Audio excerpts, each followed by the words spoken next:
내 안에 예수의 형상을 이루자 말씀의 제목을 삼고 함께 은혜 받도록 하겠습니다. 딸 자식을 가진 부모는 딸이 결혼하여서 아이를 낳고 엄마가 된 딸의 모습을 지켜보면서 참 대견스러운 마음이 든다고 합니다. 저는 아들 둘이라 그 마음을 잘 알 수 없지만 딸 자식을 둔 부모라면 그러한 마음이 충분히 들 것이라 생각이 듭니다. 어린 딸이 엄마가 되고 아내가 되고 또 그러면서 자신의 커리어를 쌓아가는 그런 모습을 보면서 그렇게 마음이 뿌듯하고 자랑스럽다고 말을 한다고 합니다. 어느 한 아버지가 딸에게 이런 말을 합니다. I'm so proud of you. 딸에게 I'm so proud of you. 나는 내가 참 자랑스럽게 여겨진다, 딸아. 그랬더니 그 딸이 아버지에게 이렇게 말합니다. I'm a product of you. 저는 아빠가 만들어준 딸이에요. 아빠의 수고와 사랑의 모습이 고스란히 담겨져 있습니다. 그런 말을 하는데 아버지의 마음이 그렇게 그냥 녹아내렸다는 겁니다. 이 가슴 너무나 기뻤다. 여러분의 딸 자식 그렇게 말을 하면은 여러분 가슴이 어떻겠습니까? 녹아내리죠. 우리도 자식으로부터 이런 말을 하면 너무 기쁠 것입니다. 여러분, 하나님도 우리의 아버지가 되십니다. 성경은 하나님이 그리스도 예수 안에서 우리를 자녀 삼았다고 말씀합니다. 우리가 자녀라면 하나님은 우리의 아버지가 되신다 그 말이지. 그렇다면 아버지의 마음을 가장 기쁘게 할 수 있는 우리의 리액션, 우리의 반응은 무엇일까요? 생각해 보니까 앞서 말씀드린 이 말이에요. I'm a product of you. 아버지, 저는 아버지께서 만들어 주신 사람입니다. 아버지의 사랑과 은혜, 그리고 아버지의 모습이 제 안에 고스란히 담겨져 있습니다. 이렇게 아버지께 우리가 고백을 할 수 있다면 하늘에 계신 아버지께서 얼마나 기뻐하시겠느냐 그 말입니다. 여러분, 오늘 우리가 읽은 본문 말씀 로마서 8장 29절의 말씀 다시 한번 읽도록 하겠습니다. 시작. 하나님이 미리 하신 자들로 또한 그 아들의 형상을 본받게 하기 위하여 미리 정하셨으니 이는 그로 많은 형제 중에서 맏아들이 되게 하려 하십니다. 여러분, 여기서 하나님이 미리 아신 자들이라고 부르는 사람들은 누구를 가리킵니까? 누구를 가리킵니까? 바로 저와 여러분을 가리키는 것입니다. 하나님이 미리 아신 자들 바로 저와 여러분들입니다. 그러니까 예수 믿는 우리들을 가리켜서 하나님이 미리 아신 자들이라고 말씀하셨습니다. 미리 아셨다는 뜻은 이런 뜻입니다. 우리의 구원을 미리 계획하시고 아셨다는 그 말이에요.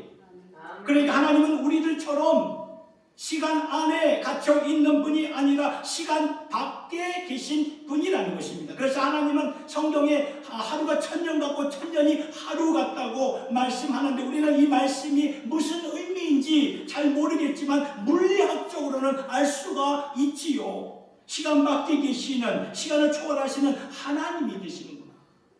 그래서 하나님은 우리를 구원하셨을 때 성경을 보니까 만세 전부터 시간 밖에 계시기 때문에 처음부터 계획하시고 아시고 이루어주신 구원이라는 것을 성경은 우리에게 분명하게 말씀해 주시고 있어요. 그 다음 구절 볼까요? 하나님이 미리 아신 자들을 또한 어떻게 합니까? 그 아들이 누굽니까? 지저스, 예수님을 가리켜 아들의 형상을 본받게 하기 위하여 미리 정하셨습니다. 이것도 무슨 말씀입니까? 하나님이 우리의 구원을 만세 전부터 계획하셨을 때 우리를 구원하고자 하는 하나님의 거룩하신 그러한 목적이, 소원이 하나 있으셨습니다. 그것은 우리 안에 예수의 그 아들의 형상을 본받게 하기 위해서, 자신의 아들 예수의 형상을 본받게 하기 위하여서 미리 정하셨으니 그 말이죠. 그러니까 하나님이 우리에게 구원을 베푸셨을 때 우리가 단순히 구원을 받고 천국 가는 것을 궁극적인 목적으로 삼는 것이 아니다. 이것을 넘어가지고 우리 안에 당신의 형상, 바로 예수의 형상이 심어지기를 간절히 원하는 그 아버지의 마음이라는 것입니다. 이러한 거룩한 목적을 가지고 우리에게 구원을 계획하셨다는 말인데, 그래서 오늘 우리 예수 믿는 우리들에게도 이러한 거룩한 소망이 되어야 되는데, 내가 이 믿음 생활을 하면서 주님의 형상을 내 안에서 잘 이루어갈 수 있는 그러한 주님의 그러한 성도가 되어야 되겠다는 그러한 마음가짐이 반드시 있어야 된다는 것입니다.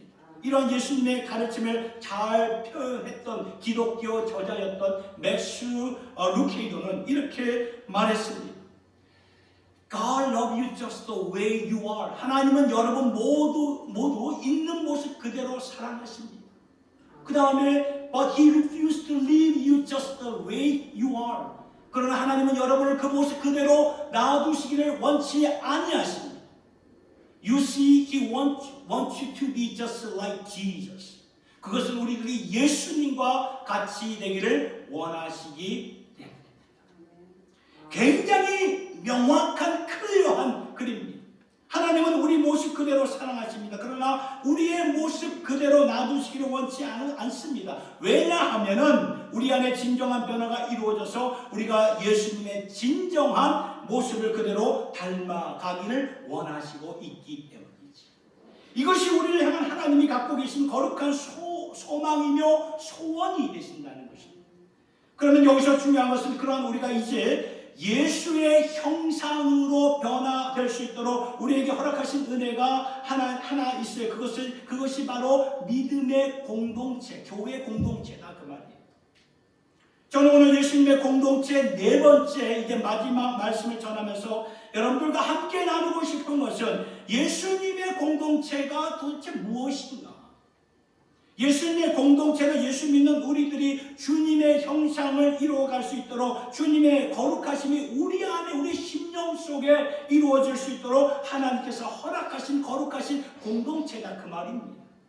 그래서 오늘 두 번째 본문 말씀 고린도전서 1장 2절과 3절의 말씀을 보면 여기 무슨 말씀이 있는가 보니까 바울이 성령의 감동으로 말미암아 고린도 교회에 이제 편지를 쓴 편지서가 이제 고린도전서인데 여기 말씀을 보면은 고린도에 있는 하나님의 교회 곧 그리스도 예수 안에서 거룩하여지고 성도라 부르심을 입은 자들이라고 말씀합니다. 그러니까 교회를 가리켜서 너희는 주님의 교회인데 너희는 주님의 교회인데 주님의 교회가 무엇인가? 예수 안에서 거룩해지는 성도라 그 말입니다. 원어로 보면 거룩해짐과 동시에 거룩해져 가고 있는 성도 그런 뜻입니다. 영어 버전을 보면 굉장히 클리어하게 나와 있는데 Sanctified in Christ Jesus and called to be holy 이렇게 나와 있어요. 거룩해짐과 동시에 거룩해지고 있는 성도다 그 말이에요. 예수 믿는 자들이 누구입니까? 예수 안에서 하나님이 구별하신 자들이다 그 말이에요. 하나님이 자신의 아들과 딸들로 거룩하게 구별하신 자들인데 동시에 예수의 모습으로 거룩해져 가고 있는 교회의 성도들이다라고 말씀은 우리에게 증거하고 있는 것입니다. 여러분 아시겠죠? 그러니까 예수님의 공동체 곧 교회가 무엇인가? 교회는 하나님께서 원래 가지셨던 목적 자신의 백성들이 예수의 형상을 본받게 하기 위하여서 우리를 정하시고 계획을 하셨는데요. 그 하나님의 계획과 소원이 이루어지도록 우리에게 공동체를 허락하셔서 그 안에서 같이 함께 거룩해져 가라고 우리에게 교회 공동체를 허락해 주신 것이다. 여러분 이렇게 교회 공동체를 생각해 보시면서 신앙생활 해오셨습니까? 우리에게 허락하신 교회의 궁극적인 목적은요 단순히 구원받고 천국 가는 것이 아니라 구원받은 우리가 예수 그리스도의 형상으로 변화되어서 교회를 허락하신 것인데 이것을 생각하지 않고 교회 생활하면요 마치 첫 단추를 우리가 잘못 끼고 교회 생활하는 것과 다를 바가 없다는 것입니다. 다 경험하시잖아요. 첫 단추를 잘못 이게 비몽사몽간에 껴다 보면 잘못 꼈네 하고 다시 풀고 하는 그런 번거로움이 있지 않습니까?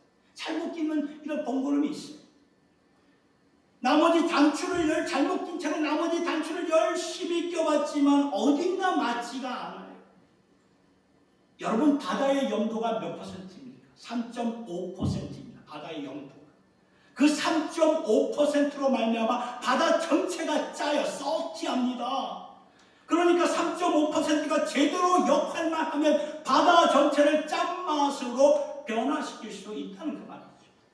오늘 이 시대를 보세요. 교회들이 얼마나 많습니까? 교회가 바로 성도들, 예수 믿는 자들을 가리키는 거 아닙니까? 그 성도들이 3.5% 뿐인가요? 아니죠. 더 많죠. 더 많아요. 몇 배 이상은 많습니다. 3.5%를 더 훨씬 넘었음에도 불구하고 예수 믿는 주의 백성들이 이 시대와 이 사회를 변화시키지 못하고 있다는 그 말입니다. 도리어 세상이 예수 믿는 우리를 변화시켜가고 있습니다. 거꾸로 돼가고 있습니다. 세상이 우리의 가치관과 결혼관을 다 바꾸어 가고 있습니다. 뭔가 잘못되고 뭔가 something wrong이 뭔가 잘못돼 가고 있습니다. 예수님은 분명히 우리에게 뭐라고 말씀하세요? 너희는 세상의 소금이다. 너희는 세상의 빛이다. 말씀하셨잖아요. 빛이 3.5%만 있어도 어둠을 물리치고요. 소금이 3.5%만 있어도 온 세상을 그 짠맛으로 바꿀 수가 있다는 그 말입니다. 그런데 우리가 바꾸지 못하고 있고 변화시키지 못하고 있습니다. 왜 그럴까요? 예수님께서 교회를 허락하신 그 원래의 목적을 우리가 망각하거나 아니면 우리가 외면하면서 신앙생활을 하고 있기 때문이다. 여러분, 예수님이 아버지께로 가기 전에, 하늘로 올라가기 전에 제자들에게 이런 말씀하셨죠. 마태복음 28장 19절에서 20절에 이 말씀에 그러므로 너희는 가서 모든 민족을 제자로 삼아 아버지와 아들과 성령의 이름으로 세례를 베풀고 내가 너희에게 분부한 모든 것을 가르쳐 지키게 하라. 볼지어다 내가 세상 끝날까지 너희와 항상 함께 있으리라. 여러분, 여기 말씀 가운데 이 세례라는, 그렇죠? 아버지와 아들과 성령의 이름으로 세례를, 이 세례라는 단어를 좀 주목하시기 바랍니다. 그 당시 헬라 문화에서 세례라는 단어가 어떻게 사용되었는가 하면은 요리법에 사용되었던 단어였습니다. 좀 여러분 좀 신선한 그런 지금까지 듣지 못했던 말이었죠. 요리법. 세례라는 것이 요리법에서 이렇게 왔구나. 베티조라고 그러죠. 베티조. 이게 뭐냐면은 요리할 때 예를 들어서 우리가 다 주부들은 다 경험하셨을 거예요. 오이를 가지고 식초에 담글 때 확 잠겨가지고 뚜껑을 덮어가지고 한동안 놔두면 오이의 모습은 그대로 나오지만 맛은 완전히 달라지죠. 피클이 되어서 나옵니다. 이것이 세례다. 이것이 세례. 그리고 배추를 소금에 절이고 양념을 발라 냉장고에, 김치 냉장고에 한동안 이렇게 담가 놓어 있으면 어떻게 됩니까? 발효가 되잖아요. 발효가 되면서 어떻게 됩니까? 뭐가 됩니까? 김치가 되지요. 이것이 세례다. 그러니까 예수님은 모든 민족이 이렇게 예수 안으로 완전히 들어갔어요. 절여지라는 거, 완전히 절여지라 그 말이에요. 들어가서 예수의 말씀으로, 예수의 영으로, 예수의 능력으로 와 이렇게 들어가가지고 다른 사람으로 예수의 맛을 내게 하시고 예수의 향기가 나고 예수의 성품으로 가득 찬 그러한 사람들이 되어서 모든 민족에게로 가서 제자로 삼아 세례를 주신 말씀입니다. 오늘날 우리가 이렇게 세례를 이렇게 생각하고 계시나요? 지난날 우리가 다 세례를 받지 않으셨으면 다 세례 받으셨을 거예요. 그러한 모습으로 세례 받으셨습니다. 그러니까 세례가 여러분 상징적으로 장로교에서 물 좀 이렇게 뿌려주고 아니면 침례 교단에서는 이제 완전히 몸을 물속에 담가 상징적으로 이제 당신의 주님의 교회의 지체가 되었다고 선포하는 것이 세례일까요? 그거 아니에요. 세례라는 것은 이제 당신은 예수 믿는 자로서 사람들 앞에서 세상 앞에서 예수 믿는 자로 당당하게 고백하는 자로서 그 말씀 안으로 완전히 들어가서 성령으로 발호가 되어서 성령의 사람으로 거듭나는 이것이 세례다. 그걸 말씀하시는 것입니다. 그러니까 예수님이 꿈꿔왔던 하나님의 나라가 그런 나라입니다. 모든 민족의 성령의 능력과 진리의 말씀으로 영적으로 이렇게 발효가 돼요. 영적으로 발효가 되어서 예수의 맛을 내는 사람들이 온 세상에 이렇게 퍼져 있을 때 비로소 그때 온 세상에 하나님을 아는 지식으로 가득 차게 될 것이다. 이렇게 말씀하십니다. 이러한 삶을 주님이 간절하게 원하십니다. 지금도 많았어요. 그런데 오늘 우리가 그렇게 살고 계시느냐? 솔직히 말하면 그렇게 살지 못할 때가 많지 않습니다. 우리가 교회를 오래 다녔고 신앙생활을 오래 했을지라도 과연 우리에게 선한 능력이 있는가? 세상의 맛을 예수의 맛으로 변화시키는 그러한 나의 삶의 모습인가? 예수의 이름으로 완전히 변화되어 예수의 사람으로 세상을 변화시키고 있는 그러한 나의 모습인가? 아니면 세상이 여러분들을 지금 변화시키고 있는 것인가? 여러분, 이거 반드시 나에게, 오늘 나 자신에게 물어야 할 영적으로 굉장히 중요한 질문입니다. 그러니까 교회가 왜 존재합니까? 하나님께서 왜 교회로 허락하셨습니까? 예수의 형상으로 충만하여 예수의 거룩함으로 변화되라고 교회 공동체를, 교회를 허락하셨는데 우리가 그 목적을 우리가 외면하면서 첫 단추를 잘못 띄고 교회 생활하고 있지는 않는지 돌아보셔야 된다는 것입니다. 이러한 모습은 분명히 빗나간 모습이에요. 빗나간 모습. 그래서 저는 우리가 교회에 대한 인식을 좀 새롭게 하기 위해서 교회의 본질적인 사역 5가지를 하나하나씩 좀 새로운 패러다임으로 좀 보려고 합니다. 교회의 본질적인 사역이 5가지입니다. 예배와 양육과 섬김과 교제와 미션. 첫째로 교회 생활에 대한 새로운 인식은 이겁니다. 예배입니다. 첫째, 예배. 예배가 뭡니까? 나는 죽고 예수로 사는 리셋이 바로 예배예요. 여러분, 예배가 주보에 나와 있는 순서를 따라가는 것이 예배입니까? 주보 순서 다 따랐다고 우리가 예배 제대로 드렸다고 말할 수 있습니까? 아닙니다. 예배가 무엇입니까? 예배의 자리에서 나는 죽고 예수로 사는 그 리셋되는 그런 삶이 바로 예배입니다. 로마서 12장 1절의 말씀을 보세요. 그러므로 형제들아, 내가 하나님의 모든 자비하심으로 너희를 권하노니 너희 몸을 하나님이 기뻐하시는 거룩한 산 제물로 드리라. 이는 너희가 드릴 영적 예배입니다. 너희 몸을 하나님이 기뻐하시는 거룩한 산 제물로 드리라. 거룩한 산 제물로 내 몸을 드린다는 말이 무슨 말입니까? 죽으라 그 말이에요. 죽으라. 너 죽으라 그거예요. 여러분, 구약 시대에는 사람들의 죄를 대신해서 동물들이 죽어나가면서 하나님 앞에 번제물로 드려지지 않았습니까? 그러니까 예배의 순서 지켜갔다고 예배 드린 것이 아니다 그 말입니다. 거룩하신 그 하나님의 임재 앞에서 나는 죽고 예수로 사는 리셋의 자리가 매 순간 예배의 자리에서 이루어져야 된다. 그러니까 우리가 예배드릴 때마다 일주일 동안 살면서 우리 돌아보세요. 내가 얼마나 많은 그냥 내 생각과 마음과 자세가 하나님으로부터 떠나 살 때가 얼마나 많았습니까? 지난 한 주를 돌아보세요. 왜 그럴까요? 내가 살아있기 때문에 그런 거예요. 내가 살아있기 때문에. 내가 죽어야 되는데. 내가 살아있으니까 근심도 생기고 걱정도 생기고 역경도 생기고 굉장히 많은 어려움들이 생기는 것입니다. 그런데 예배를 드리면서 나는 죽고 예수로 사는 삶으로 리셋할 때 비로소 내가 변하게 되는 거예요.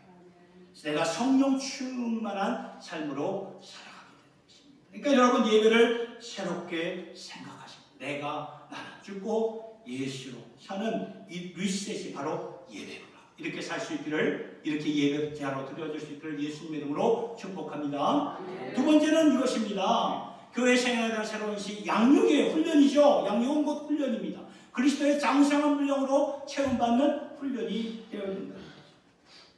예배와 함께 양육은 빼놓을 수가 없는 것입니다. 양육이 도대체 무엇입니까? 왜 우리가 훈련받습니까? 왜 우리가 성경 공부합니까?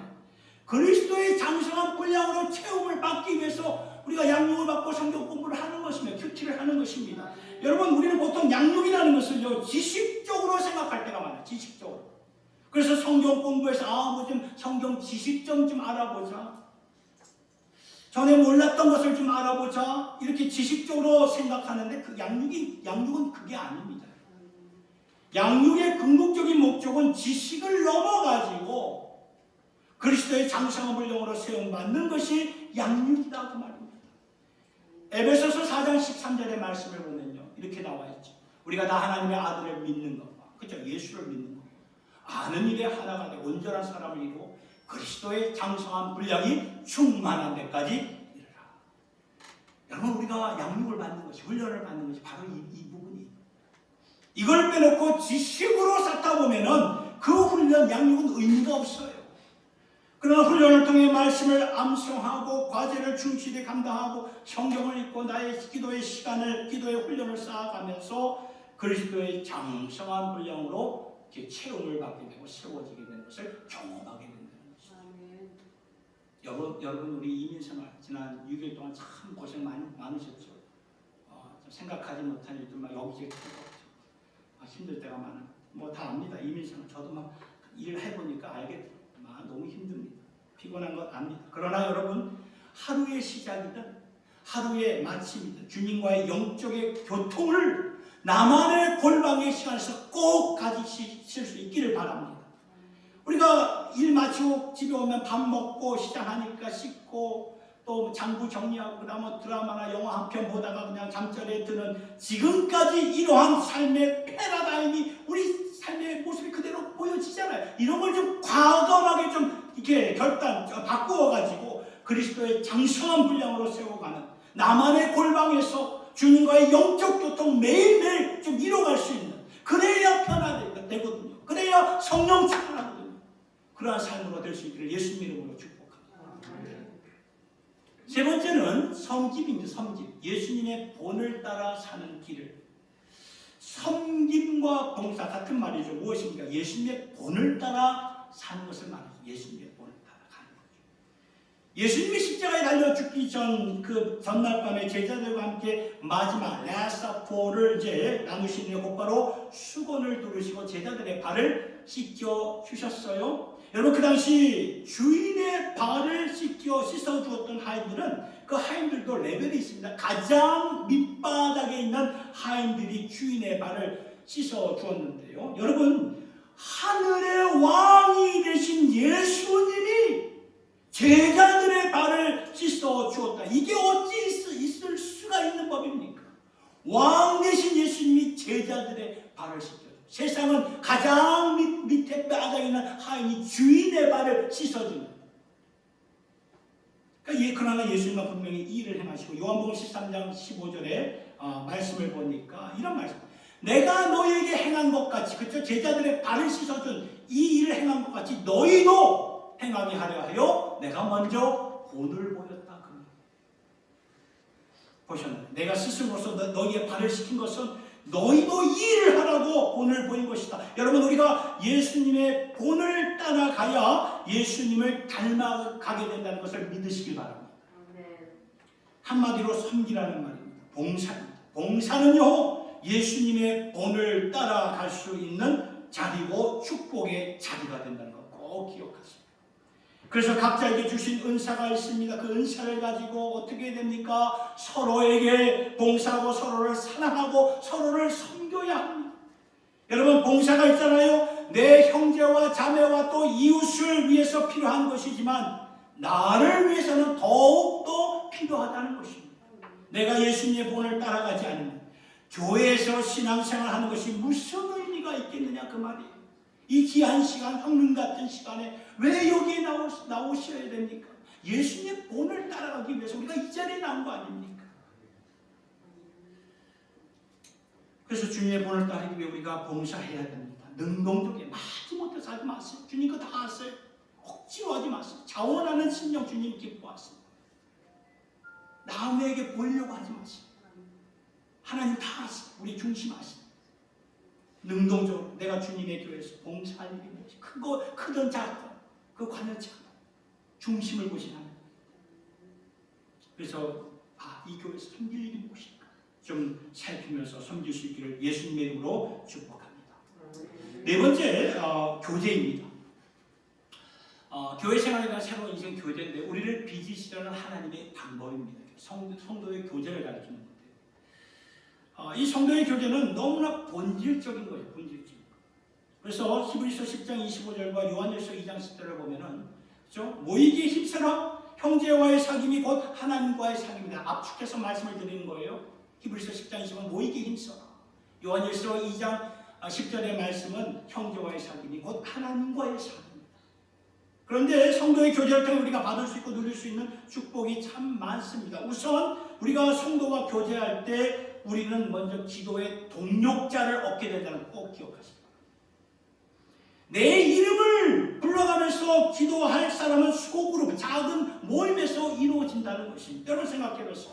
만약에 큰 교회, 큰 메가처치 이런 큰 교회에 가서 수백 명의 그 이름들이 내 이름을 어떻게 기억할 수 있겠습니까?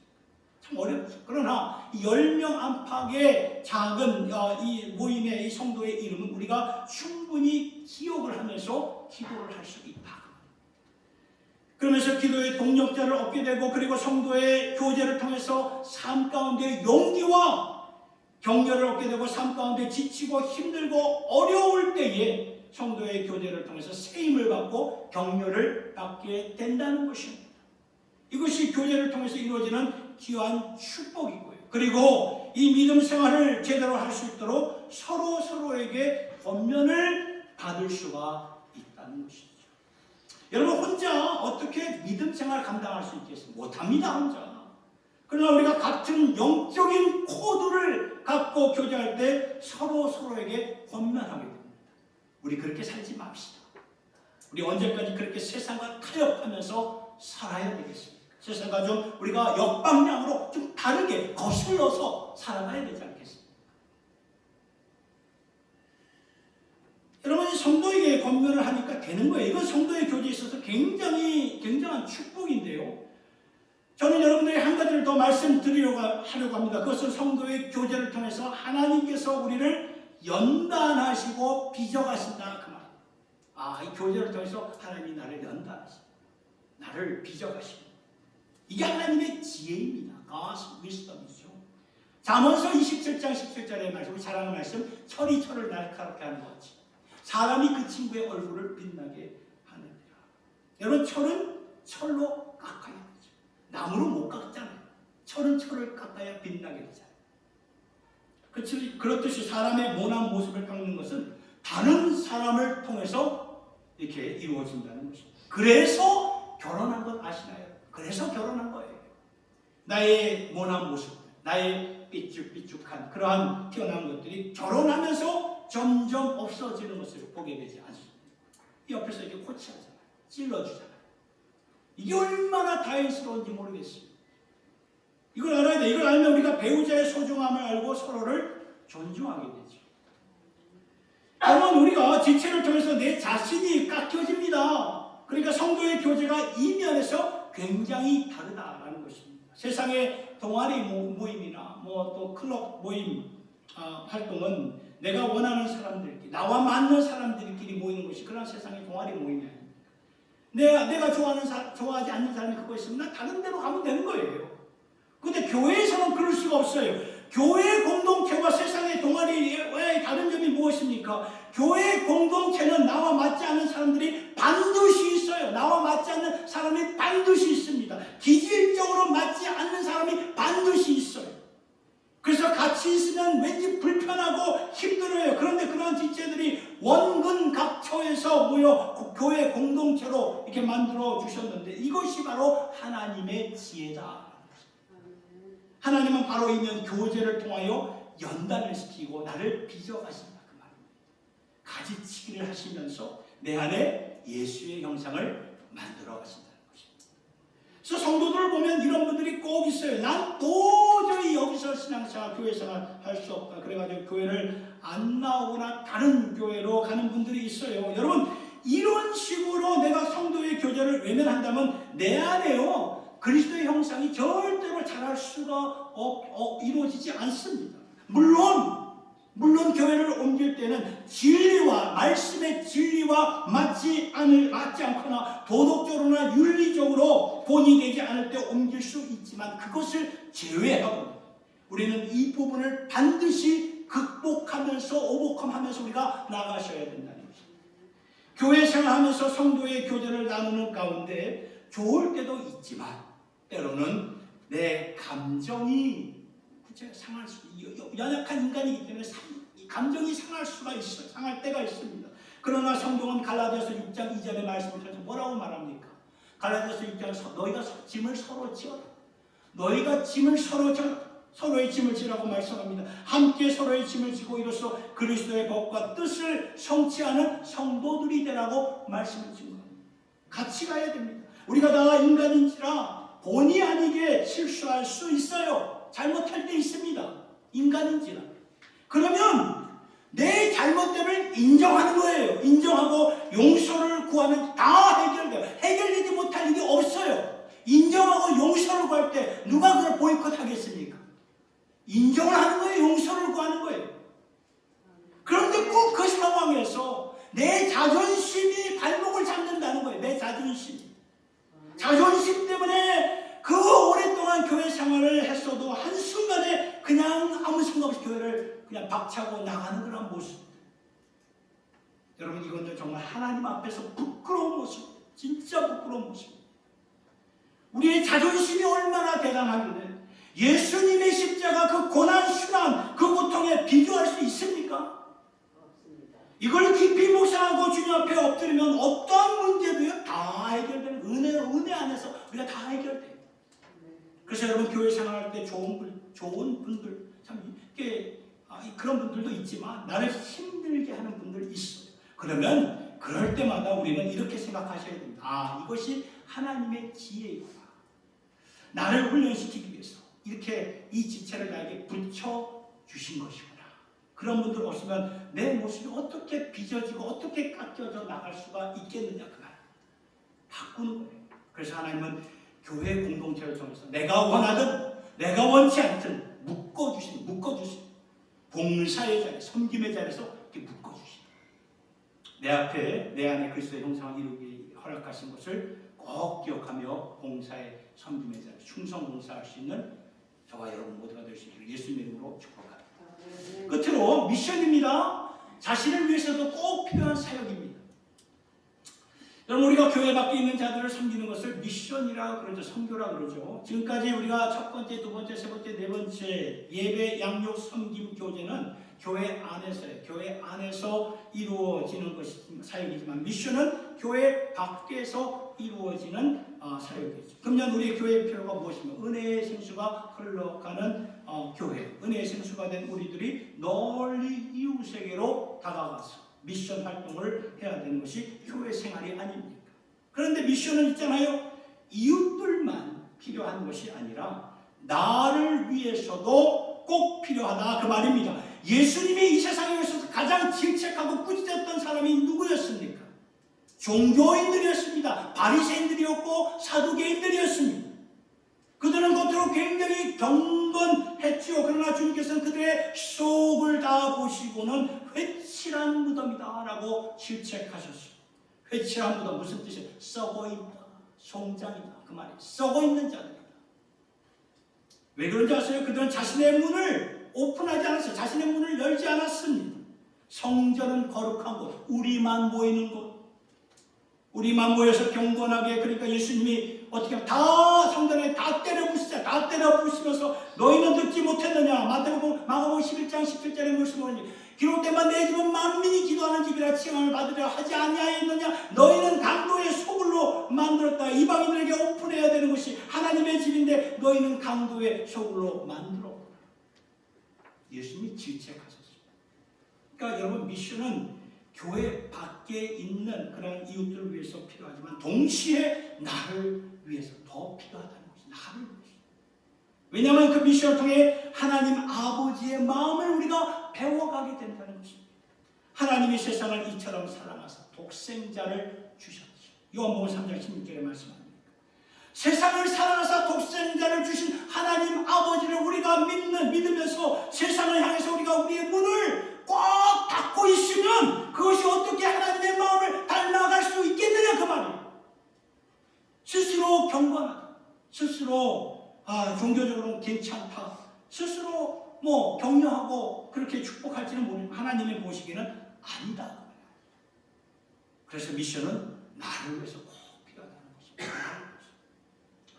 말씀을 정리합니다. 사랑하는 성도 여러분, 오늘 저는 여러분들과 함께 주님의 공동체가 무엇인가 이걸 새롭게 보고자 4주 동안 우리가 말씀을 전했습니다. 하나님이 처음부터 갖고 계신 소망은 예수님의 형상으로 계속 변화되어 가는 것인데, 그래서 예수의 형상을 이루기 위해서 뭘 허락하셨습니까? 하셨나요? 교회 공동체를 허락해 주셨어요. 그러니까 이 안에서, 예수 안에서 구별된 우리들이 계속해서 to be continue 이렇게 거룩해지라고 교회를 주셨어요. 그렇다면 우리가 이 말씀을 충분히 마음에 새기셨다면은 이제 주님의 몸된 교회를 통하여 우리의 생각이 좀 바뀌어야 되지 않겠습니까? 생각이 좀 바뀌고, 예배가 무엇인가, 양육이 무엇인가, 성도의 교제가 무엇인가, 봉사와 섬김이 무엇인가, 미션이 무엇인가를 우리가 좀 새롭게 성령적으로 재정립하면서 주님의 공동체인 저와 여러분들이 진실로 예수의 형상으로 채워져가며 세워져가는 존귀한 주님의 권속들이 되시기를 예수님 이름으로 축원합니다.